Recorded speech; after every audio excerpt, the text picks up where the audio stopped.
According to some people, the Braves have the best bullpen in all of baseball, but Mitchell and I disagree.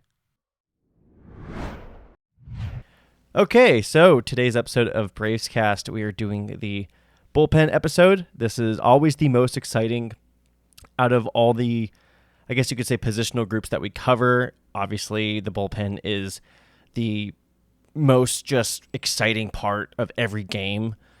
Like the Rob Manfred came out and said the other day that, the rise of the bullpen is what actually has led to the rise in the game.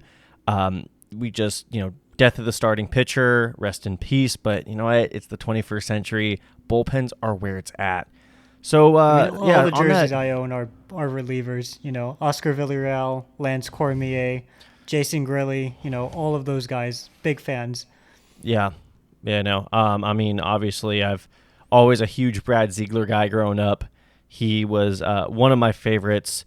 Jason Isringhausen, he was just the man. Every time he came in, I got chills. But unfortunately, Jason Isringhausen is not part of this bullpen, and let's discuss it. So, I was kind of wrapping my head around how we would handle this episode. There's a lot of ways you can slice and dice a bullpen. I was thinking about doing a game where we had like a level of trust, because that's the biggest word when it comes to bullpens is trust. How much do you trust a guy? And so I was going to go from lowest, wouldn't trust him to pick up the mail for you, and then number one being like, you would trust him to officiate your wedding or something really important to you. Levels of trust, though. I trust AJ Minter with my life, with the game on the line. But I don't know if I want him driving me home after 11 p.m. Hey, you know what? He's 30 years old now. Yeah, he's been a bit of a party animal in the past, and, actually, there's times I've partied with him, but I'm sure he's a responsible driver and everything, but he knows knows how to call an Uber. He knows I'll his just limits. say that. Yeah. So it's like if you asked him to drive you home after 11, he would say no. He would say, "Hey, I'm not good to drive right now. Let me call you an Uber." And that's why, in terms of just reliability, AJ Minter getting me home, maybe he's not the guy to be my designated driver. Exactly. But him being my designated eighth inning guy, absolutely. 100% full trust. So I don't know if you want to do that, just go through the names and just say your level of trust, and then just we kind of give our initial thoughts. So let's start bottom up here. I just have the Fangraphs depth chart pulled up right now. I guess we should really just cover the guys that are still in the major league camp. I really wanted to cover Ken Giles, but he was optioned to the minor league camp. That was surprising to me. Really soon. Yeah, absolutely. This bullpen in general is kind of weird. Preparing, I was counting how many bullpen arms I had here. And normally in a season, you've got competition for bullpen spots. You've got your closer, you've got your eighth inning guy, you have your middle inning guy. And then normally it's kind of a free-for-all when it comes to relievers, even on good teams. On this, I have potential options, plural, but then there's only one name for that. So it's weird because, you come into spring training and you are expecting, especially at this point in spring training, there's still like a week and a half to go, where you're like, oh, this guy could make the team and this guy could make the team, but they're battling it out, and we don't really have that with the Braves. No, not really. We had some fascinating names coming in, but like you just said, at this point, with 1.5 weeks before the season begins, most of those names already got sent down. So there was, I guess you could say, an issue of timing here. Let's just go through some of these names briefly. The headliner, of course, is your guy, and that's Charlie Culberson. Yeah, absolutely. Charlie Culberson, I would trust to be my designated driver any day of the week. But right now, I think he has to figure it out in Gwinnett. He had a good first outing that was not televised, and then he had a disastrous second outing which was televised. He got, he was under the lights, he was under the camera, and he just lost his composure. We all have been there before, so I totally get it, Charlie.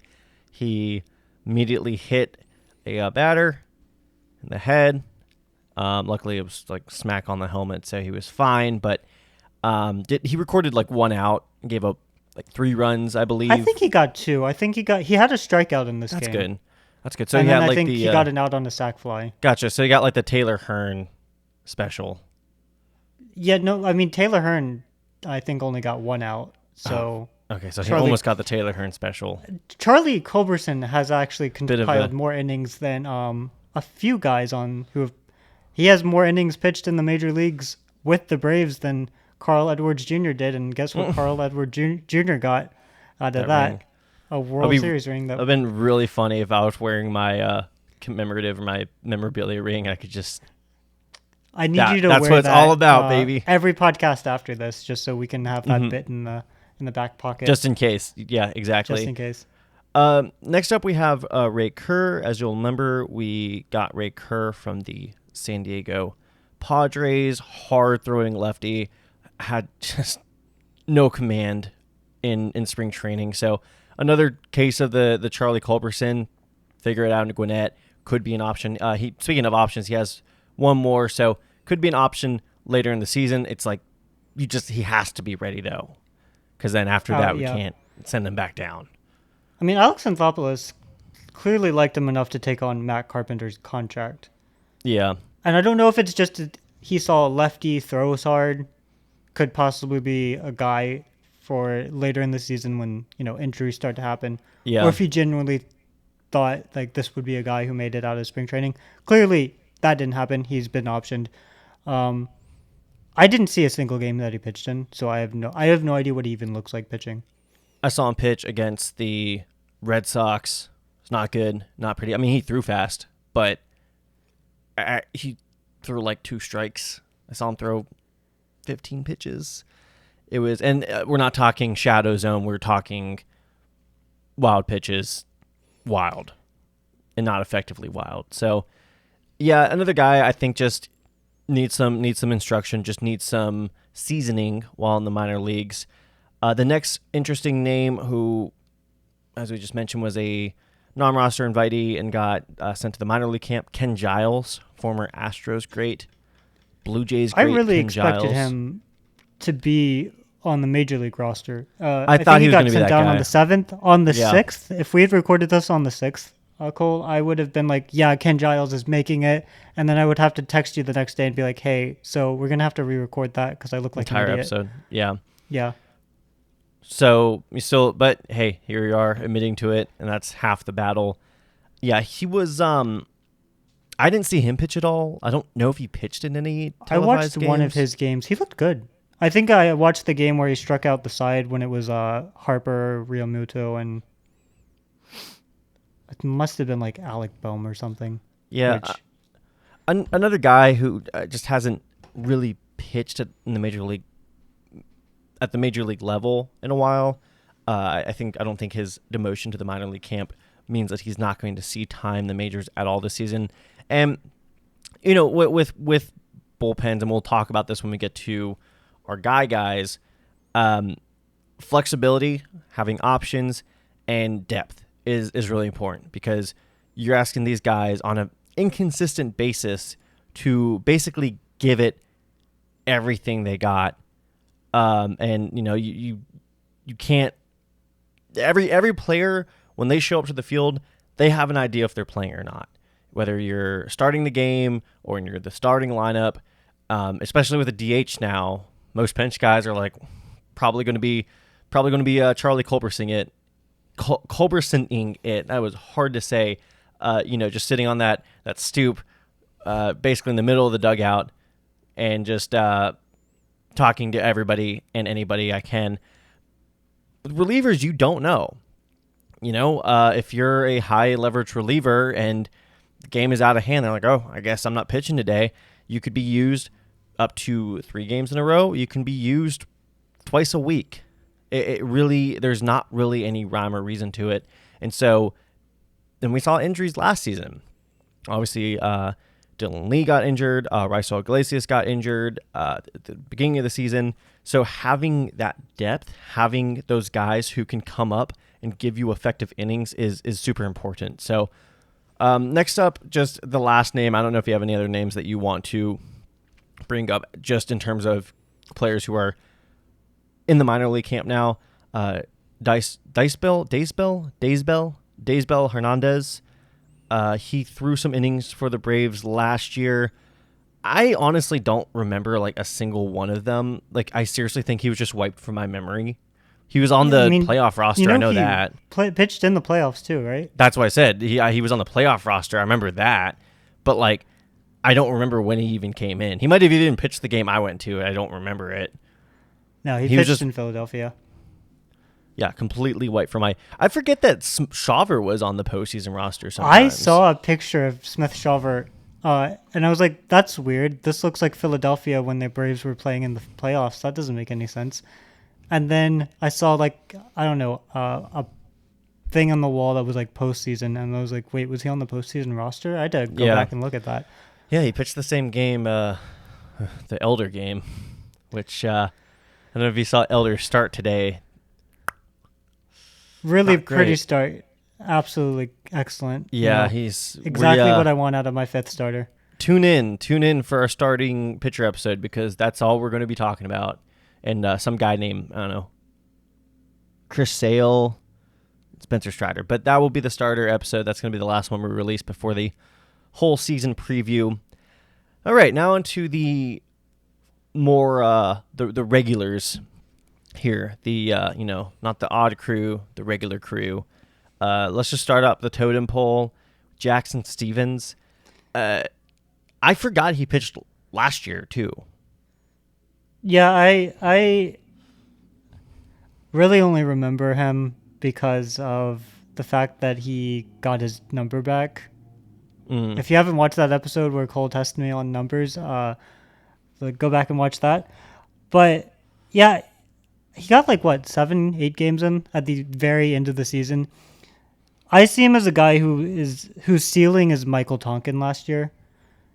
I thought Michael Tonkin was fine, but Snit really didn't know how to use him. Are you talking about Michael Tonkin or Jackson Stephens? There was Tonkin. Okay. There were some high leverage uses of Michael Tonkin last year that didn't really make any sense, especially later on in the year.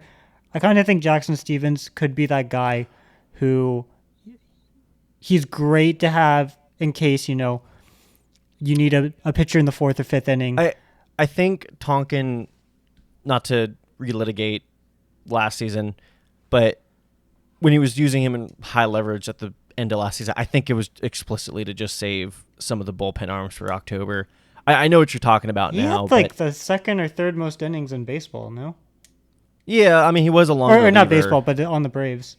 Yeah. Dylan Cease just got traded to the Padres. What? To the Padres? What? Yeah. What are they doing? What? Who they trade for him? I don't see any names. It's just oh my Jeff gosh. Passan. What? Who do the Padres have that they're willing to give up? Like, obviously they're not giving up Salas. Obviously they're not giving up Merrill. What? Wouldn't it be funny if they traded Merrill after Merrill just got promised a trip to Korea? That is the... I don't understand what the Padres are doing. I mean, they're going for it, and that's good for them. But there's free agent pitchers still in the... Get Montgomery. Why are you trading for Cease? Like, I just... Like, if you... Do they just really like their high walk pitchers? Is that their prerogative? They just like guys who get a lot of walks. They were missing Blake Snell and his, 4 base on balls per 9. I mean, it's a shame that they couldn't re-sign Blake Snell after he signed with absolutely no one. Yeah. So. Yeah, he signed with free agent. He signed with FA. Yeah. Oh my gosh. Anyway, that was that Just had to let you know. Do the Padres have an outfield? Like they're all like former shortstops. Yeah, that's the big headline coming so out of spring stupid. training. What a silly little team they have in San Diego. Anyway, back to our conversation. To the Bullpen. Stevens is your long reliever. I'm gonna miss Jesse Chavez. I really wish the Braves had re-signed him. Yeah, it's cool that he's in the Chicago Braves organization, but alas. But hopefully the Braves call him back up from the Chicago Braves organization. Yeah, a nice old July trade. Yeah. Yeah. We give them another pitcher who's going to have Tommy John. I honestly have been like, wow, there hasn't been an injury yet, and then braced myself every time I thought that. With long relievers, they're long relievers. The trust level's low, but they buy you innings, you know? Yeah. And with this offense, that's the thing. We're probably going to see a lot of Jackson Stevens, and most likely it's a good thing when we see him because it means that we're up 6 runs and, hey, you know what? It's May. Chris Sale, you gave us 5 good innings.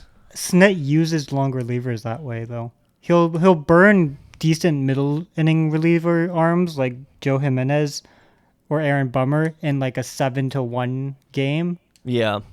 And not use Stevens. But then when it's like 4-3 and the Braves are losing, then he'll go to Stevens instead of, Bummer or Jimenez or Matzik. Yeah, that's true. Normally it's if it's such a weird. He brought in Charlie Culberson in a 3-1 game in 2020, and I don't think I'm ever going to let that go. Yeah, it is an interesting philosophy, and for those of you who are unaware, Snicker's the type of guy where even if the game is close, if the Braves are behind, he's most likely not going to burn as he says, one of the high leverage guys. So he's more likely to put in a high leverage dude if we're beating a team like 6-3 than if we're losing, like you just said, 3-4. I get it. I mean, I get it for the most part. And, the idea is that, if we're going to score runs in bunches anyway, might as well. And it's just more valuable to protect a lead than to try to protect a deficit, really. So I'm not totally I can't understand it. Yeah. But the Braves offense is not your average offense. Yeah. I think it's one of those things too where we're most likely to win and this might sound cocky, but we're most likely to win the division by like 15 games. So it's not like as fun as comeback wins are, it's not like we need every single one of them to win a division or anything. So we'll see. I mean, obviously then the postseason comes around and you really have to throw that philosophy out the window, and Snicker doesn't really like to change, and if he does, it takes him like 5 years to do so. But yeah, that's our Jackson Stevens take. Next up we have Dylan Lee. This was one of Mitchell's favorite pitchers until last year.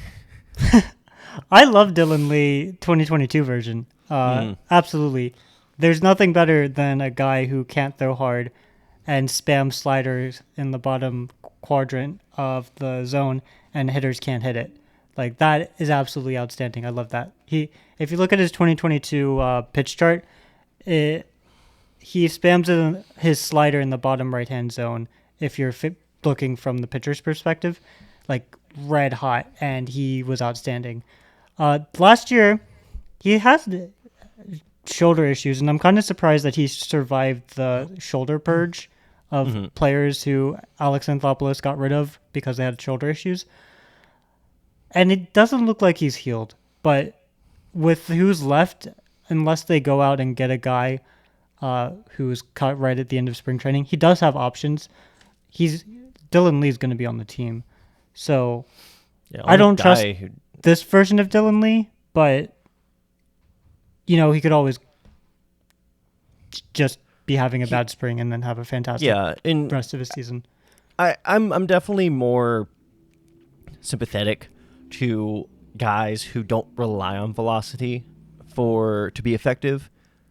So he's one of those guys where he knows that he's never going to have it figured out for an entire 6-month season. He's going to have to continue tinkering and continue evolving his approach. So, I kind of think it the same way I think of when I see Jared Kelenic spring training and, people are concerned about it. But no, it's just he's a guy who knows that he has stuff that he needs to improve on.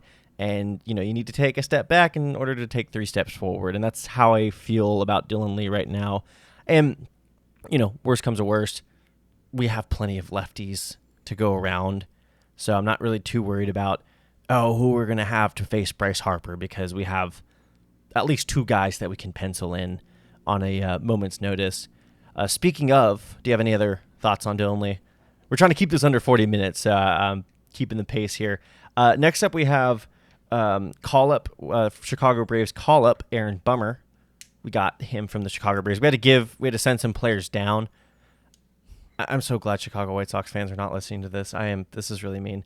We had to send some players down, including Nicky Lopez, Michael Soroka, and Mitchell's other favorite left-handed pitcher, Jared Schuster. How do you feel about Aaron Bummer right now? I don't trust him as much as the Braves do. Mm-hmm. But I definitely don't think he's a 7 ERA guy like he was last year. All of the other underlying stats say, he's a decent to good pitcher. I'm looking right now. He had the same FIP as Joe Jimenez, and I feel positively about Joe Jimenez. But yeah, we haven't talked about him yet, but I would say I trust Bummer more than a certain postseason hero that the Braves still have. Oh, I wonder who that could be. It's very, very vague. I'm definitely starting to get on the Aaron Bummer train. Something I've noticed with the Braves is that with their bullpen usage, they kind of like to have variety. They're not trying to basically clone the same guy over and over again, and it's a strategy you'll see a lot of teams doing. Whether I know the first kind of public one that came out was the Rays, and how they basically try to get every variety of arm slot in order to throw off an offense. And with the Braves, it seems like they try to get a guy who specializes in one type of pitch, and Aaron Bummer is the left-handed sinker guy. Oh my gosh, I had like a little air bubble there. Aaron Bummer is the left-handed sinker guy.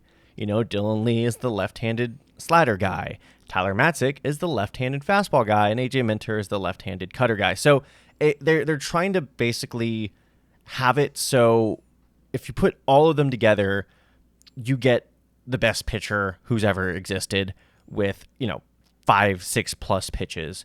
So I like Aaron Bummer in that situation. He's a guy I think can come into like a dirty inning, and if he needs to get a double play, he can induce a double play.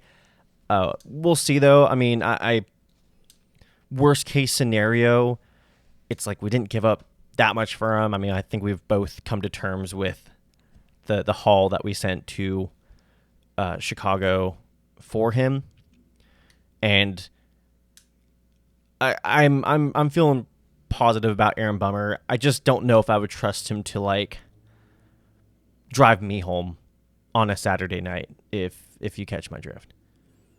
I would trust him to drive. I would trust him to get me there, and I would trust him to like, be a good time. I would trust him to be a fun time while we're wherever we're at.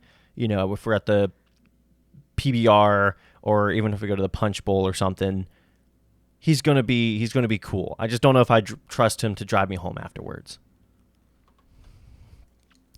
So speaking of trust, and alluding to what you said earlier, we have Tyler Matzik next. Yeah, somebody doesn't like him right now. I love Tyler Matzik. Don't get me wrong. If I could meet anyone on the Braves right now, he'd probably be like number 4 on the list, which is a huge compliment to Tyler Matzik because the team is stacked with people.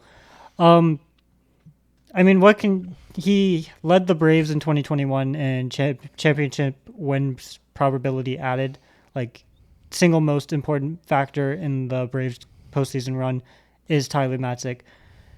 But I think I've separated that version of Matzik, the guy I watch 3 times a month, strike out Mookie Betts, with the current iteration of Tyler Matzik.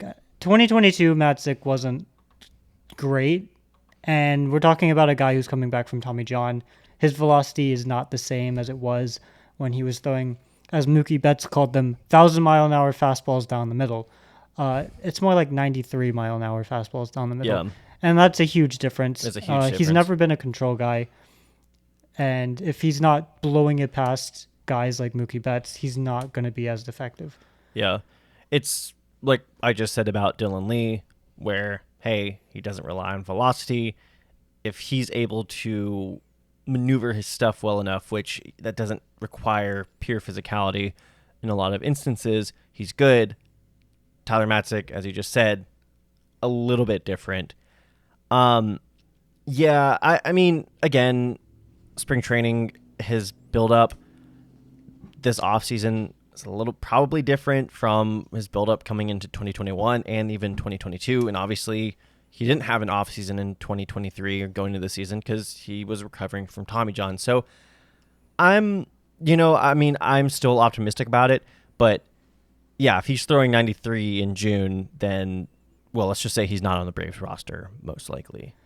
Yeah, there's a part of me who thinks he'll stick throughout the season, but he's going to be like the guy you bring in the seventh inning if you're down by two runs or three runs, and not the guy you come in to pitch when there's runners on second and third and no outs in a 2-run game that you're winning. It's kind of, I hate it for Matzik. He came back from all of that. He's had a nice career with the Braves. You know, he wasn't expected to make the team in 2020. He shows up to that alternate camp thing and makes the team. No one had even heard of him. Had a great season, had a great 2021, became, postseason hero. He's kind of in the Eddie Rosario vein where he's a Braves legend for life. Nothing else from here out matters. Yeah. But in 10 years, we're not remembering what Matzik did in 2024. Not. But I do want to temper Braves fans' expectations who do expect that version of Matzik. I think we're past that. Just like with Eddie Rosario in last season. He was a fine player. He's not the guy who, had a bazillion hits against the Dodgers. Yeah, he's not going to hit 1,000 homers just like Matzik isn't going to hit 1,000 miles per hour. So we'll see. Oh my gosh, we have 10 minutes left. All right, we're going to have to speed around through the most important guys. Spent too much time talking about Dice. I mean, the most important guys are the least interesting, I think. They're the most set. Let's run through them real quick. We have Pierce Johnson, who we acquired from the Rockies last year. I don't even remember who we traded for him. Victor Vodnik.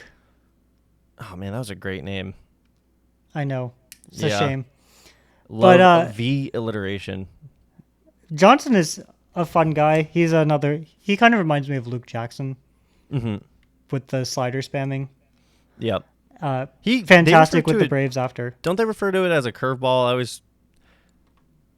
We've discussed this on before. Pitch names I'm are terrible at stupid pitch distinctions. People are trying to say like, "Oh, Spencer Strider has a curveball," and other people are looking at it like, that looks like a slider, but then if you compare it to what he calls a slider, it is a curveball. We need to see if Pitching Ninja would come on here sometime. Oh, yeah. Because totally. I'm terrible with pitching. He's probably got a pretty free schedule. Yeah, I mean, they refer to it as a curveball. I can definitely see how you would think it's a slider. It does have some horizontal action on it. Let me actually just see how much horizontal action it has. Yeah, I mean, it's... Well, yeah, I mean, 8.8 inches horizontally, 41.5 inches of drop. So, yeah, that definitely is a curveball. But I could still see just from the eye test how somebody would think it's a slider. Yeah, I mean, another guy that, again, credit to AA in ways that sometimes we don't always appreciate. He was a guy that was a curveball specialist pitching in Colorado. And if you know anything about baseball, you know those things just do not go together. And we got him for very cheap, and now he's pretty much, I would say, the kind of the Aaron Bummer, but right-handed version of Aaron Bummer, where, you know, I mean, he can be a setup guy if we need him to, but he's also a type of dude. We have a messy situation occurring. He's the fireman. You know, he's the guy that we asked to put out the fire, save the kittens in the trees, and to, be the first responder in the event of a car crash. I love him. Again, another guy who I think is just going to have a dominant season. Once he joined the Braves, it was kind of, I don't think it's going to, obviously he's going to translate that into a full year. I think it's going to be like Iglesias from 22 to 23, where, yeah, solid, stay healthy, and he's going to be having some memorable moments for us throughout the season. Yeah. Any other Johnson thoughts? Big trust on Johnson for sure. All right. Jimenez, I don't really have much on Jimenez. We can talk about his usage. It was weird last year, where he was like a high leverage guy for like 1 month and then just never again. I definitely think, especially with what the Braves paid him, there is a discrepancy on how the front office views Jimenez and how Braves management views Jimenez. Yeah. Where Snicker doesn't see Jimenez as the 7th or 8th inning guy, and the Braves do. Yeah. I don't think it matters too much, as long as, even if he is in Snicker's head the 6th or 7th inning guy, or the guy you put in when the Braves are trailing, and if the Braves see him as, the front office sees him as like a late inning guy, then that actually, it works, because Snicker kind of doesn't play those well, and it's reverse psychology, Yeah. The Braves get what they want anyway. Yeah, I don't have much to say beyond that. Yeah, He's a good pitcher. I think beautifully put. Moving on, we got 6 minutes left. I think we can cover the last two guys in the next 6 minutes. AJ Minter, sneakily is one of the best relievers in the league. I know some people who used to just absolutely shit on AJ Minter, for lack of a better term. They didn't think he was that good. Pretty much proved them all wrong last season. Any thoughts and insights into AJ Minter? How Alex Anthopoulos pays the bullpen, I am surprised he hasn't gotten an extension. Yeah. I think he's kind of a similar case to Matzik, where, and I don't want to put this in the universe or wish them on anybody, but wary about how the arm's going to hold up. Isn't his main pitch a much slower cutter than the 2 or 4 seam fastball that he throws? I feel like his cutter has 3 or 4 miles less. It is. Yeah, he's a 3-pitch pitcher, and all 3 pitches are, well, let me make sure I'm not putting any false information in the universe here. But, all 3, well, actually the cutter was below average last year, which is kind of crazy to think about. 3-pitch pitcher, able to use them to, it's just 95 mile per hour fastball. For a reliever in that situation, you do worry about how the arm's going to hold up in the long term. And I think that's the only reason he hasn't been offered an extension. Yeah, I guess with just the money he's throwing at guys like Will Smith, Pierce Johnson, Joe Jimenez, Minter seems like a guy that you could pay non-closer money to now. And then with Iglesias off the books after this year, he becomes the closer. He was supposed to become the closer years ago. Yeah. And then fluky things happened, like he got injured. Then they signed Will Smith, and then they acquired Iglesias. So I feel like that's something that could be done. Again, I said it at the beginning of the episode. Yeah. Absolutely trust him to take home the 8th inning. Full trust. And, this is his last year before he reaches free agency, especially with how the market's going to be looking next year. He has something to prove. So, and that's obviously going to work into the Braves' benefit. Last up, we have Raisel Iglesias. I keep forgetting how old he is. He's 34 years old, which just blows my mind. I know he's been in the league forever, but you get to that age and you're like, oh, shit, he's getting up there. To be fair, I didn't even know who he was until 2020. Oh. So I saw him pitch against the Braves in the playoffs, and I was like, who is this guy? Yeah. So no, totally. He's weird in the sense that he's definitely not the Braves' best reliever. He is the closer. Yeah. But that's fine because the modern day train of thought is that you don't actually want your closer to be your absolute best pitcher. Yeah.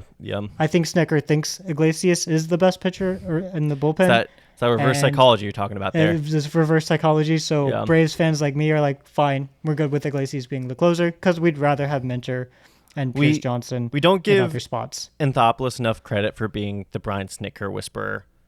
Like, he's tricked him into being a better manager. I'm not saying he's a bad manager, but he's tricked him into being a better one. Yeah, just absolutely. We're covering this next episode. Terrible bench. You got to start your best players. No rest days for them at all. Don't even think about sitting Jason Hayward for Jose Constanza. You can't do that with this bench. What are you gonna do? Sit Ozzy Albies for David Fletcher? We're gonna be spending the entire. We're about to record it just behind the scenes. We're about to be spending the entire episode just knocking on every piece of wood within like a 10-foot vicinity of us, because that's the nature of our bench right now. If there's one knock on this roster, it is our bench. But that's gonna be the next episode. Thank you everyone for watching the reliever episode. We're expecting big numbers from this one because, again, as we established, relievers are just pretty much. I mean, I honestly, a lot of people were shocked when they put, Josh Hader on the cover of MLB The Show, but I wasn't at all. I was like, he's absolutely. the biggest name in the game. Right there. There's a reason he got a $700 million contract this year. Yeah. So Edwin Diaz, last year. I mean, hey man, relievers are basically where it's at right now. If you agree, you've got to subscribe. We're trying to get to 500 before the season starts. Share it with your Braves fans, and Awesome. Take it easy, y'all. Bye.